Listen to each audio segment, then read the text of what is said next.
So hello guys, what's up and welcome back to my YouTube channel. It's me, your girl Barrister Neze, and this is NEZE Peperempe. Welcome back to the channel. Please let me just say it now before I forget. If you're new here, you are seeing my face for the first time, or if you've been watching without subscribing, what are you waiting for? Don't forget to hit the subscribe button. Give this video a thumbs up already. I start to give thumbs up though. Did they charge for that one? Did they pay for that one? Give this video a thumbs up, please, and drop your comments as we proceed. All right, let us dive right in. So we have done the God parts, the spiritual part, the thank God parts, and today, in today's video, I am going to be taking you guys through the practical parts, through the physical parts. Information is power, and I love sharing information because I believe that when you have information, when you have knowledge, you are empowered. So I do not withhold information. I love to share. I love to divulge. And I find it very unfair, very unsettling when somebody achieves a feat or does something and you're asking, how did you do this? And the person is saying, my dear brother, my dear sister, now God do. How? Yes, God's grace made it happen, but there were physical efforts and things that you did to achieve that stuff. So we are done with that God parts. We are going to get up close and personal with information. And in today's video, I am going to be divulging all the steps. We are going to be going into details. Buying a house abroad will most likely be the biggest investment that you may ever make in your entire life. I know they swear for you. I don't swear for you. It is just a fact. I mentioned in a previous video that buying a double attached garage family home in a city with a full room downstairs and all of these amenities will cost at least $650,000 to $1.2 million or more, depending on your location. For those of us coming from Nigeria or listening from Nigeria, converting that money to naira can range between 800 million naira to 1.3 billion naira. That is no joke. That can buy you 4 houses and a factory back home in your country. But hey, that is the reality of where we are. And today's video is not about doing comparisons between whether it is wise to buy a house or not. No.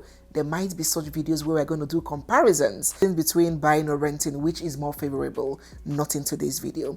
Today's video is a video for those who have decided to buy or who are desirous of buying and they need to have information about that project. And even if you do not buy a house that pricey, maybe you buy a smaller house, it is still no jokes. It is a project that might keep you indebted for the most part of the rest of your life. So there is no such thing as too much information. So as someone who just went through the process and who bought a home in 2025, let me give you all the information that I have become privy to through the process. Buying a home in Canada, as well as many other countries in the West, is usually through a process called a mortgage. Hey, ladies and gentlemen, it is mortgage. The T is silent. I do not want to see any ambassador of this channel go out in public and say mortgage, mbado. Ngapiagi 24. The T is silent, okay?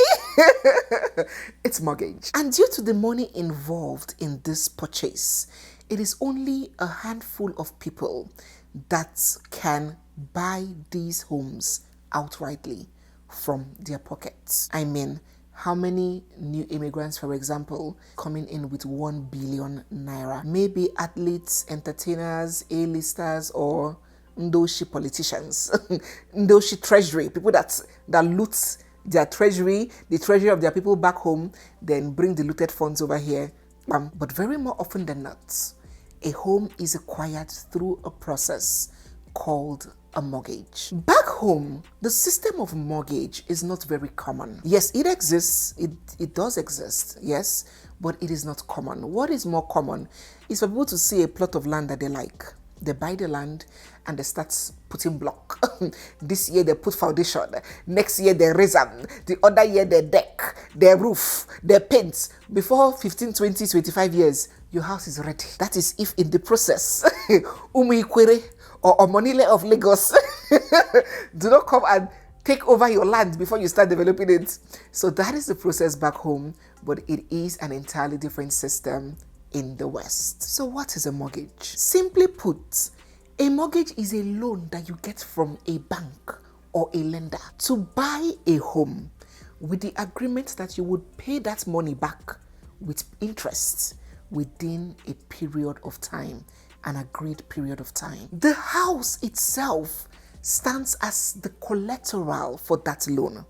And if you do not fulfill your obligations, if you do not pay after a period of time, that house can be taken back from you through a process called a foreclosure. There are 4 basic payments that come with a mortgage.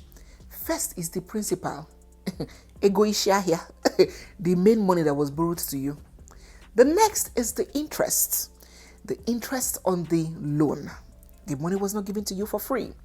The lenders have to make profits from that transaction. The third is the property tax, which is paid to the government.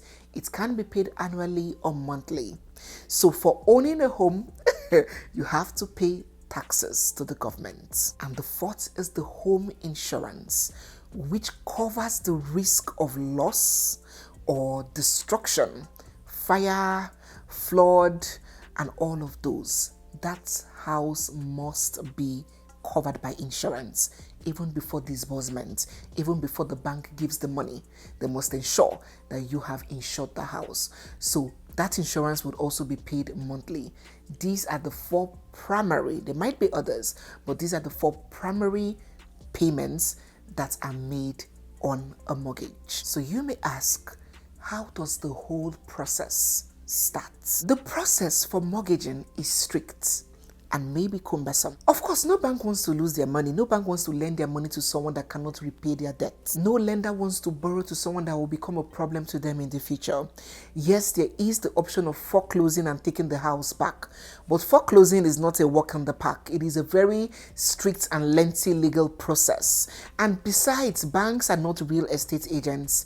Their primary or core responsibility or function does not include buying and selling of real estate. So it's not something they enjoy doing. It's something they do as a last resort when the person cannot pay back and when all other options have failed. So rather than being sorry, they'll rather be safe by lending to eligible persons who have lesser risk of defaulting on the loan. So the next question is, what makes you eligible?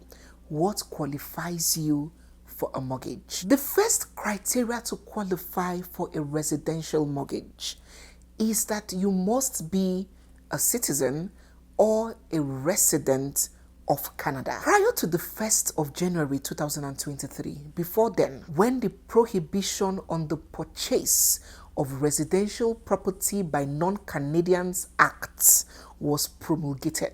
So this act is a law, okay, that was promulgated in 2023. Before that act, anybody from anywhere could just come to Canada and buy a house, a residential property. So we had Ndoshi, Barawos of Africa, politicians loot their nation's treasury, pack this money, come here, they can buy 10 houses in 1 month, lock them up and reserve them for their future generations, or keep them until the market goes up, then they start selling. You know, all of these tricks. And what was the effect on the economy? It was causing unnatural scarcity, because these people that do not even live here will come here and buy most of the houses in the market and lock them up or keep them for future use. And people who really needed to live in those houses were not finding houses to buy. So the Canadian government swung into action and came up with this act prohibiting the purchase of residential, not business, residential properties by people who are neither citizens nor residents of Canada. There are exceptions. There certainly will be exceptions to everything, but we're not going to go deep into that. If you want to make your research on that, you can go ahead and make some more research. But that is the first criteria. are you resident or are you a citizen of Canada before you can even buy a house here. Secondly, proof of income or proof of employment. It goes without saying, it is common sense that lenders would require a proof of stable and sufficient income to ensure that you can manage your mortgage payments. You know, for example, you're working in a company and maybe the cleaner came to you and say, Madam, please, I have issues. I want to start business. Please borrow me 1 million naira. And you see that his salary is 40,000. Is that not a clear indication that that's a default already in process because he lacks capacity to repay? So also the big lenders, they need to ensure that you have income and this income is steady and this income is sufficient to cover the loan. So before you will be considered for a mortgage, you would show proof that you are gainfully employed. You would show your offer letter, you will show your pay stubs, the employment letter or the offer letter confirming that the job exists, and the pay stubs confirming that those monies are paid and how much you are being paid. For those that are not employees of people, for those that are business persons working for themselves, just like I am, it is a slightly different criteria, but we're going to go into that later on.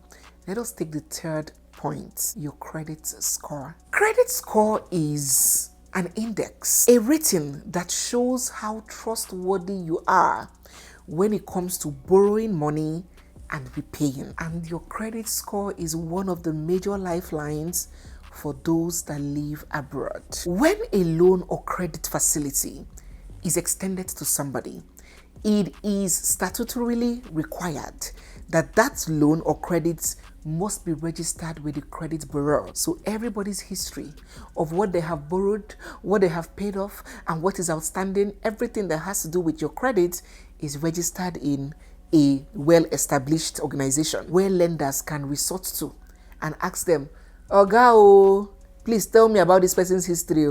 She na better person, I won't give my money on a barawo. Before any credit can be administered to you, no matter how little, they must go and check your credit history to see your performance with the ones that have been earlier given to you. If you have a faulty repayment history, unstable repayment history, if you don't pay your bills or your loans on time, if you overutilize your credits, or you are a defaulter and you have been reported by a collection company, it will affect your score and your credit score will be low. And that signifies that you are untrustworthy with monies lent to you.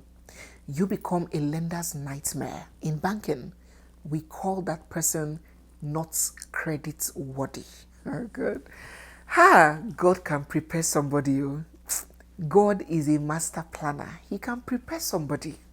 And during your period of preparation, it is uncomfortable because there's no amount of greatness that has been born from extreme comfort. You really need to be uncomfortable for your full potential to show or to be harnessed most times. And while you're going through that period of uneasiness or unpleasantness and you are complaining, you don't even know that a better and bigger purpose is being born for you.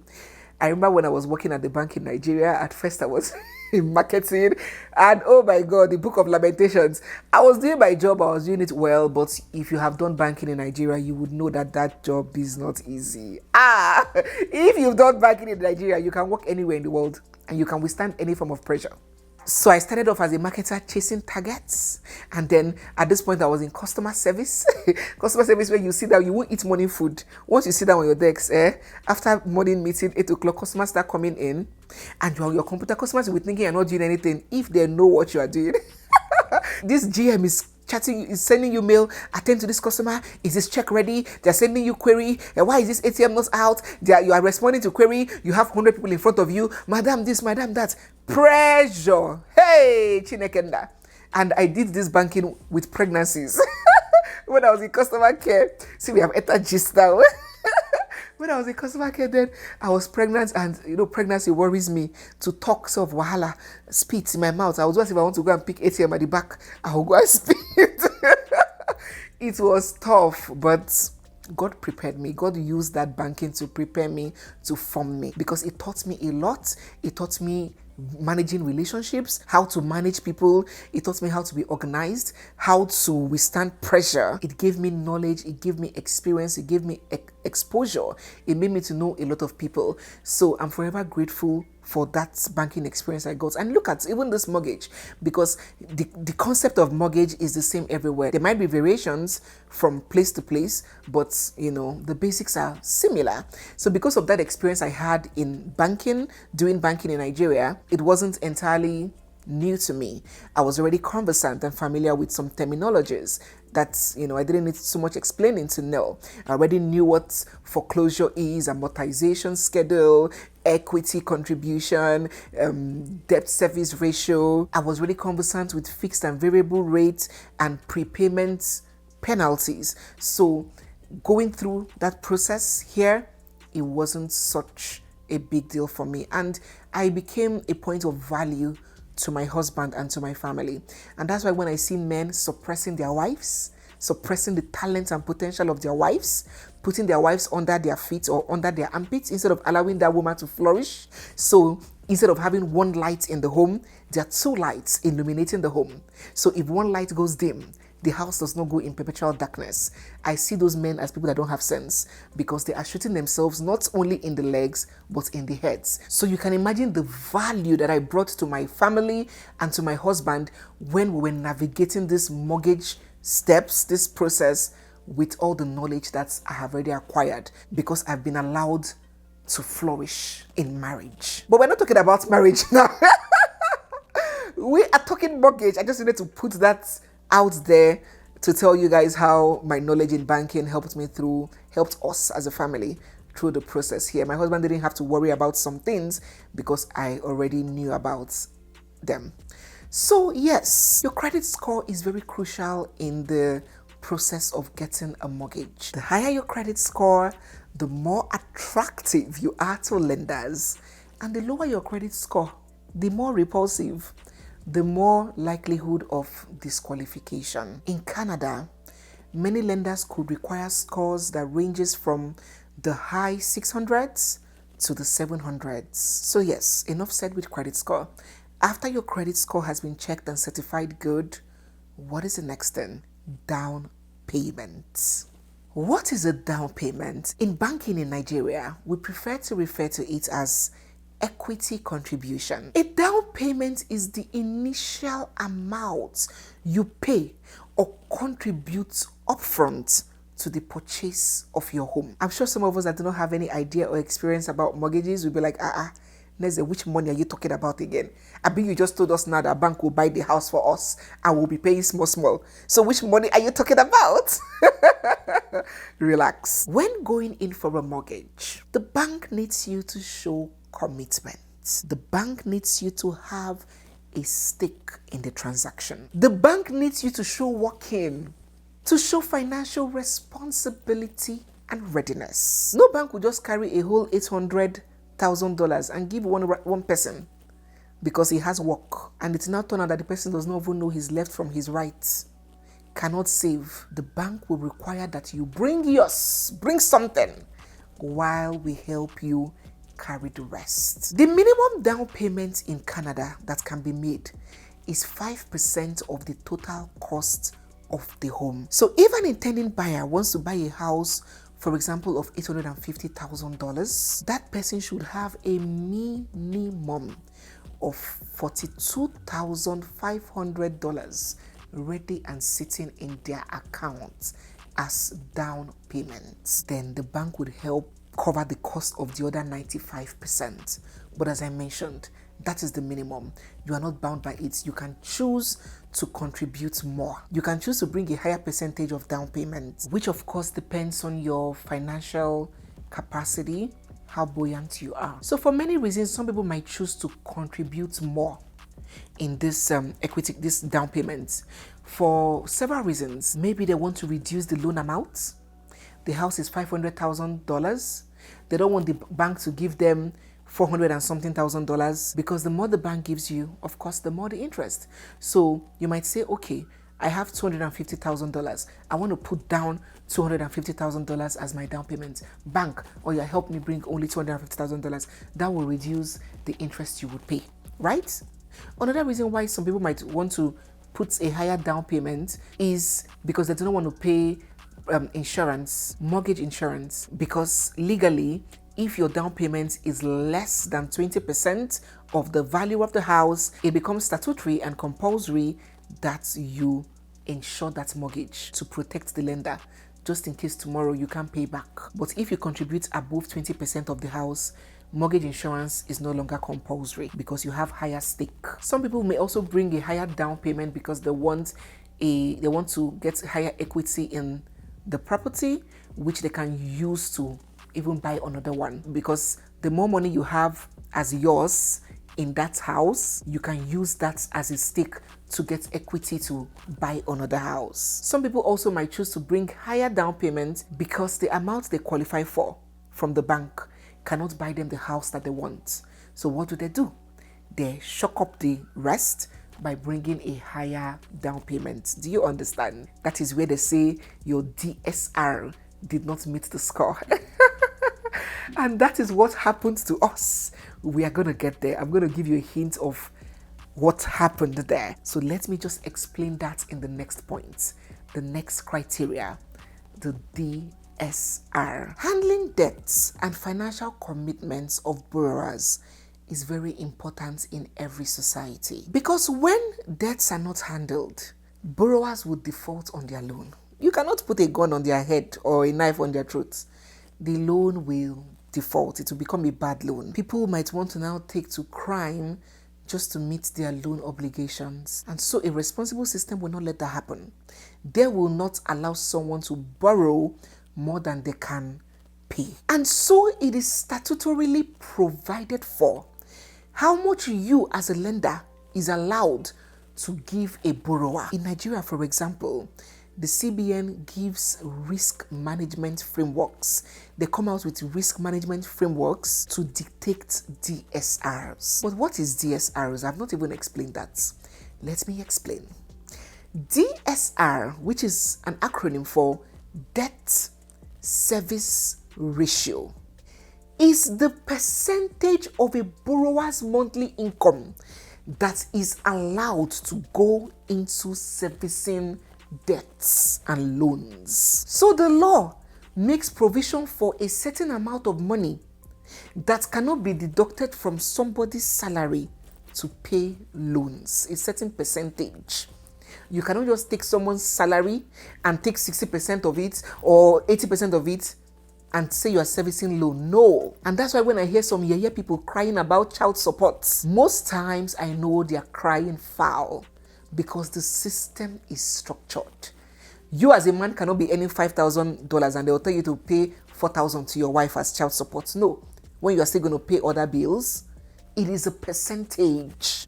And the system is so designed that that percentage is not structured to kill you or to wreck you. It is still that same percentage that you may have spent if that child was under your custody. So most times, many of these men that are crying foul are men that want these women to suffer, to feel the impact of raising that child alone because they left. The system abroad is very structured. Your income will be taken into account and there are limits to the percentage that can be withdrawn or removed to pay loans, to pay debts, or to meet other financial responsibilities such as child support. Because the system knows that when someone is overwhelmed with so much loans and the load is so heavy, that person is a catastrophe waiting to happen. That person is a risk, an inherent risk to the life and the safety of others. So, in Canada, this DSR, this debt service ratio, is divided into two. The GDS, which is the gross debt service ratio, and the TDS, which is the total debt service ratio. And there are respective caps for both of them. So if the debt service ratio is 30%, for example, that is, the government has said you cannot take more than 30% of this person's salary to service loan, and this person earns 300,000 monthly. Oh yeah, pair your calculator. How much is it that can be taken from this person's salary to service loans? 90,000 naira. Because 90,000, let me use naira, because 90,000 is 30% of the person's monthly income, which is 300,000 naira. And this includes all loans, both old and new, existing, student loans, phone loans for those that use loan to buy phone, furniture, mortgage, car, all your loans put together. Let it not exceed 90,000, which is your maximum reach for servicing loans. So if you want to purchase a house, you want to go for a mortgage, and they run your credit checks. Remember I told you about credit checks. They will run a background check on you and see everything you are owing. Ogagbana paper, there's no hiding.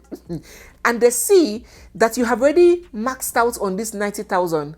50,000 is going on student loan, 20 on this, 10 on car. There's no other space to put another loan. That mortgage will be declined because the bank or the lenders cannot exceed your debt service ratio. And this is very wise because the system understands that that's other 70%. There's still so many other things that you need to do. Bills, gas, utilities, phone, food, upkeep, everything other thing. So that's why that cap exists. So if you really want the mortgage, you need to go back and clear off all those outstanding loans. Pay off all your outstanding loans and your DSRO would come back to normal. If, for example, you have partially used this amount, maybe your monthly payment on your other loans is 70,000. So there's a 20,000 space left back. If that mortgage can be structured in such a way that it will be taking 20,000 from you monthly, thereby keeping that monthly payment totality less than that 90K, that is your maximum, which is 30% of your monthly income, that mortgage can still be processed. So it doesn't mean that if you have loan elsewhere, you cannot get mortgage, no, but just be conversant with the concept of debt service ratio. It cannot, under any circumstance, be exceeded.